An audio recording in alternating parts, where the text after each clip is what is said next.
கோவை விமான நிலையத்தின் பின்புறம் ஆண் நண்பருடன் பேசிக் கொண்டிருந்த கல்லூரி மாணவிக்கு பாலியல் வன்கொடுமை. ஆண் நண்பரை தாக்கிய 3 இளைஞர்கள் மாணவியை வன்கொடுமை செய்ததாக புகார் அளிக்கப்பட்ட நிலையில் குற்றவாளிகளை பிடிக்க 7 தனிப்படைகள் அமைக்கப்பட்டுள்ளன.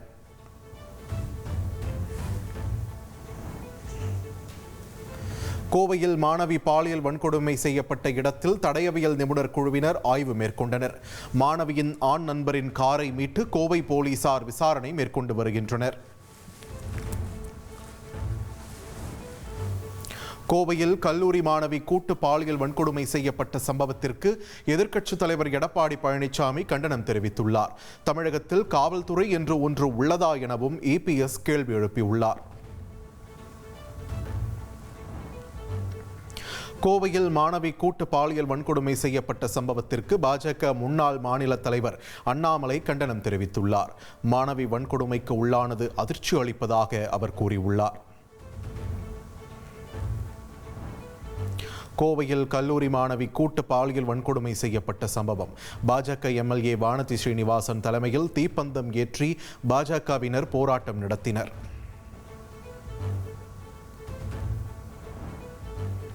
மாணவி பாலியல் வன்கொடுமை செய்யப்பட்ட இடத்தின் அருகே சட்டவிரோதமாக மது விற்பனை நடந்த இடத்தை நாம் தமிழர் கட்சியினர் சூறையாடினர். 7 தனிப்படைகள் அமைத்து காவல்துறை தீவிர விசாரணை மேற்கொண்டு வரும் நிலையில் பார் அடித்து நொறுக்கப்பட்டுள்ளது.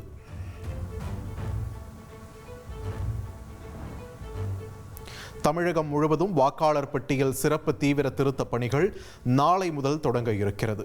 வீடுதோறும் சென்று கணக்கெடுக்கும் பணி டிசம்பர் 4 வரை நடைபெற உள்ள நிலையில் டிசம்பர் 9ஆம் தேதி வரைவு வாக்காளர் பட்டியல் வெளியிடப்படுகிறது. 2026 பிப்ரவரியில் இறுதி வாக்காளர் பட்டியல் வெளியிடப்படும் என்றும் தெரிவிக்கப்பட்டுள்ளது. வாக்காளர் பட்டியல் சிறப்பு தீவிர திருத்த பணிகள் குறித்து யாரும் அச்சம் கொள்ள தேவையில்லை என்று சென்னை உயர்நீதிமன்றத்தில் தேர்தல் ஆணையம் உறுதியளித்துள்ளது. எதிர்பார்த்ததை விட SIR பணிகள் சிறப்பாக மேற்கொள்ளப்படும் என்றும் தேர்தல் ஆணையம் தெரிவித்துள்ளது. பாஜகவுக்கு பயந்து வாக்காளர் பட்டியல் சிறப்பு தீவிர திருத்தத்தை EPS எதிர்க்க மறுக்கிறார் என்று முதலமைச்சர் மு க ஸ்டாலின் விமர்சித்துள்ளார். உண்மையான வாக்காளர்களை நீக்குவதற்காகவே தேர்தல் நேரத்தில் SIR கொண்டு வரப்படுவதாகவும் முதல்வர் குற்றம் சாட்டியுள்ளார்.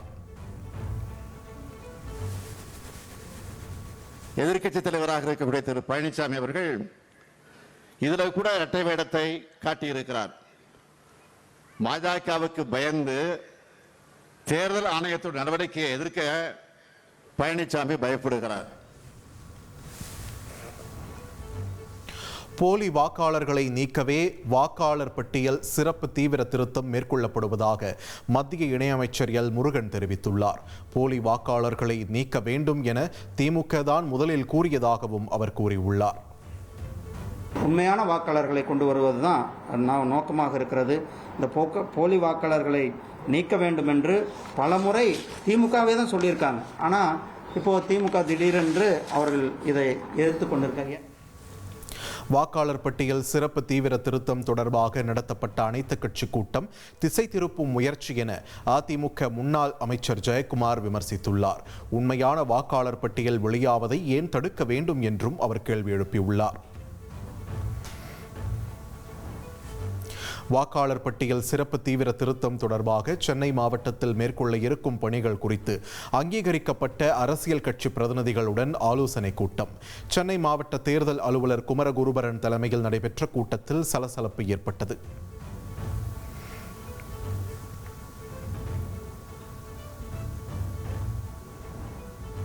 கரூர் கூட்ட நெரிசல் சம்பவம் குறித்து பனையூரில் உள்ள தாவேக தலைமை அலுவலகத்தில் இணை பொதுச் செயலாளர் நிர்மல்குமாரிடம் CBI அதிகாரிகள் விசாரணை மேற்கொண்டனர். CBI கேட்ட விவரங்களை 3 நாட்களில் அளிப்போம் என்றும் சம்மன் அனுப்பினால் நேரில் ஆஜராகி விளக்கம் அளிப்போம் என்றும் நிர்மல்குமார் கூறியுள்ளார். கரூர் கூட்ட நெரிசல் சம்பவம் தொடர்பாக வேலுச்சாமிபுரத்தைச் சேர்ந்த வியாபாரிகள் 5 பேர் இன்று CBI விசாரணைக்கு ஆஜராகியுள்ளனர். இதுவரை 15ற்கும் மேற்பட்டோரிடம் CBI அதிகாரிகள் விசாரணை மேற்கொண்டுள்ளதாக தெரிவிக்கப்பட்டுள்ளது. 10 மற்றும் 12ஆம் வகுப்பு பொதுத் தேர்வு அட்டவணையை அமைச்சர் அன்பில் மகேஷ் நாளை சென்னையில் வெளியிடுகிறார். சட்டப்பேரவை தேர்தலுக்கு முன்பாகவே தேர்வு பணிகள் முடியும் வகையில் அட்டவணை தயாரிக்கப்பட்டிருப்பதாக தகவல் வெளியாகியுள்ளது. தமிழ்நாட்டில் இன்றும் நாளையும் வெப்பநிலை 2 முதல் 4 டிகிரி செல்சியஸ் வரை அதிகரிக்கும் என்று வானிலை ஆய்வு மையம் தெரிவித்துள்ளது. வரும் 9ஆம் தேதி வரை மிதமான மழைக்கு வாய்ப்புள்ளதாகவும் தெரிவிக்கப்பட்டுள்ளது.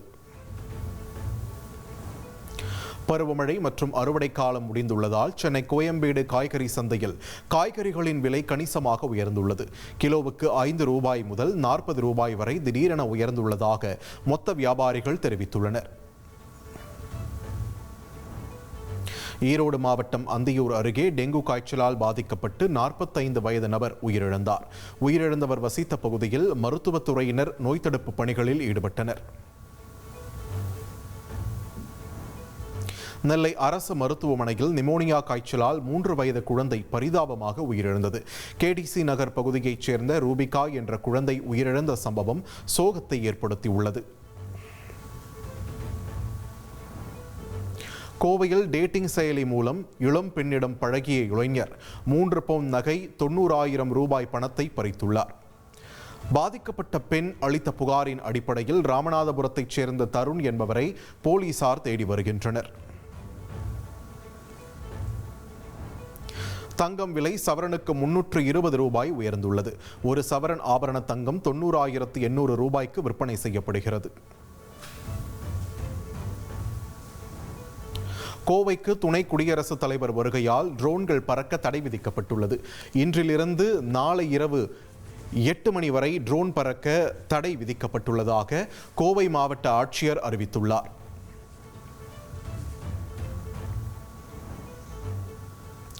பீகார் சீதாமர்ஹியில் 850 கோடி ரூபாய்க்கு சீதைக்கு பிரம்மாண்ட கோவில் கட்டப்படும். பீகார் பிரச்சார பொதுக்கூட்டத்தில் உள்துறை அமைச்சர் அமித்ஷா இவ்வாறு தெரிவித்துள்ளார்.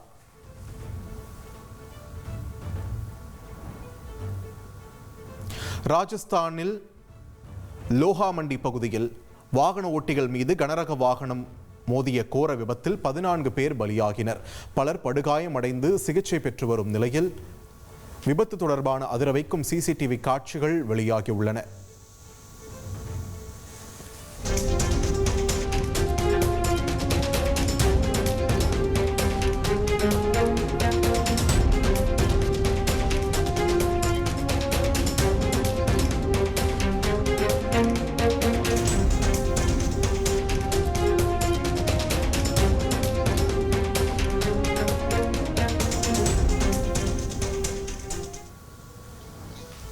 தெலங்கானா மாநிலம் ரங்காரெட்டி மாவட்டத்தில் அரசு பேருந்து மீது டிப்பர் லாரி மோதிய கோர விபத்தில் சம்பவ இடத்திலேயே 20 பேர் உயிரிழந்தனர்.